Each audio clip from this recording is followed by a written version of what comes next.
આજરોજ પાલિકાની સામાન્ય સભા મળી હતી, જેમાં યુસુફ પઠાણ દ્વારા જમીન પર કરેલા દબાણનો મુદ્દો ચર્ચાયો હતો।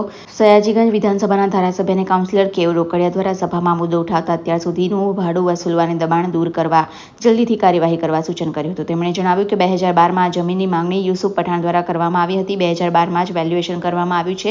2014માં સરકારે આને નામંજૂર થયેલા કર્યું હતું, જેથી 2014ના અઠવાડિયા મહિનામાં જ કોર્પોરેશનના માધ્યમથી યુસુફ પઠાણને આ પ્લોટ રદ કરેલ છે તેવું જણાવ્યું હતું। જે બાદ પણ આ પ્લોટને એક પણ રૂપિયો યુસુફ પઠાણ દ્વારા પાલિકામાં આજ દિન સુધી ભરવામાં આવ્યો નથી। જે બાબતની જાણ પાલિકાના ધ્યાનમાં આવતા 6/24ના રોજ તેઓને નોટિસ આપવામાં આવી છે। જે બાદ ચોરી ઉપરની સીનાચોરીથી જેમ યુસુફ પઠાણ જમીન મુદ્દે કોર્ટમાં ગયા છે, ત્યારે જે પ્લોટના એક પણ રૂપિયો આજ સુધી જમા ન કરાવ્યો હોય તે જમીન સામે તે કેવી રીતે દાવો કરી શકે, જેથી 10 વર્ષથી આજે દબાણ કર્યું છે તેનું ભાડું વસૂલ કરવું જોઈએ અને કોર્ટની પરિસ્થિતિનું અવલોકન કરી ત્યારબાદ તાત્કાલિક દબાણ દૂર કરવું જોઈએ।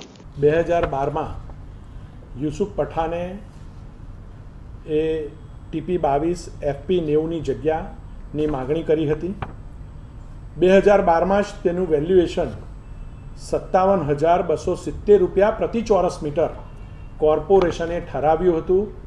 સ્થાયીમાં પૈસા ભરીને એને મંજૂરી આપવામાં આવી હતી કે પૈસા ભરે તો અમે પ્લોટ આપવા તૈયાર છીએ। સામાન્ય સભામાં પણ પૈસા ભરવાની શરતે મંજૂરી આપવામાં આવી હતી।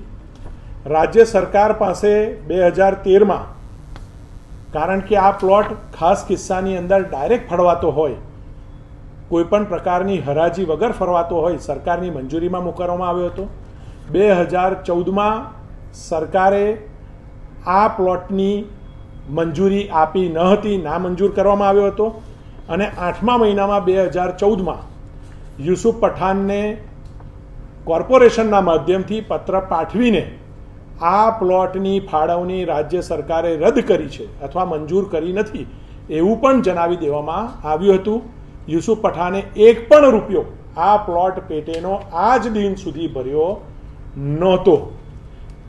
યદ્યપિ પૂર્વ ક્રિકેટર હોય, રિગાર્ડ્સના કારણે પ્લોટ વાપરતો હતો, પરંતુ હાલમાં જ્યારે આ પ્લોટ વાપરતો હોય એવું ધ્યાનમાં આવ્યું ત્યારે 6/6/2024ના રોજ કોર્પોરેશને નોટિસ આપીને પ્લોટ પરની કમ્પાઉન્ડ વોલ ને તબેલો આ બે દબાણ દૂર કરવા માટેની કોર્પોરેશને નોટિસ આપી।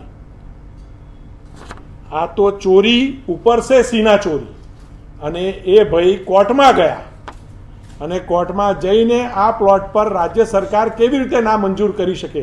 ભાઈ તે પૈસા ભર્યા છે? કોઈપણ પ્રકારના પૈસા કોર્પોરેશનમાં ભર્યા છે આ પ્લોટ પૈકીના?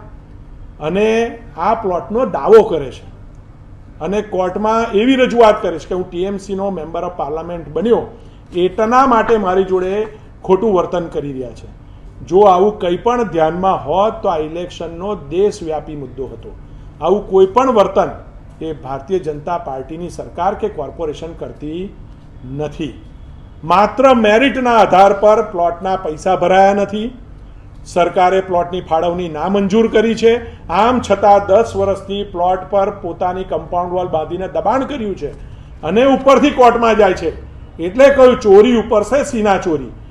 આવા વ્યક્તિઓને સબક શીખવાડવું અને આ દબાણ તાત્કાલિક ધોરણે દૂર થવું જોઈએ, આવી મેં માગણી કરી છે।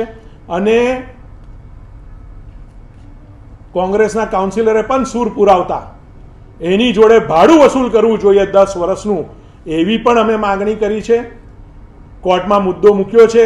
કોર્ટની અંદરની પરિસ્થિતિ જોઈને બને એટલું ઝડપથી 2-4 દિવસ 5 દિવસમાં કોર્પોરેશને એ દબાણ દૂર કરવું જોઈએ, આવી આજે મેં માગણી